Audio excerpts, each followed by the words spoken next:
بسم اللہ الرحمن الرحیم۔ ہمارے پیارے نبی صلی اللہ علیہ وسلم کا ایک فرمان ہے۔ آقائے دو جہاں صلی اللہ علیہ وسلم نے فرمایا، قیامت کے قریب علم کو اٹھا لیا جائے گا۔ صحابہ اکرام رضی اللہ تعالیٰ علیہ مجمعین نے پوچھا، اے اللہ کے رسول صلی اللہ علیہ وسلم، علم کو اٹھا لیے جانے کا کیا مطلب ہے؟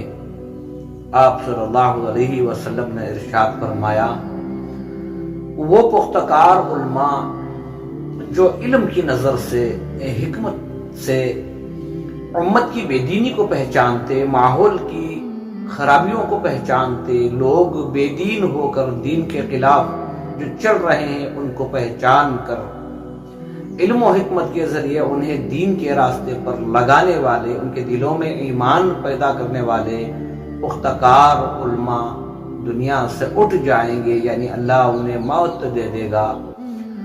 لوگ گمراہ جاہلوں کو اپنا رہبر بنائیں گے، وہ خود بھی گمراہ ہوں گے اور دوسروں کو بھی گمراہ کریں گے۔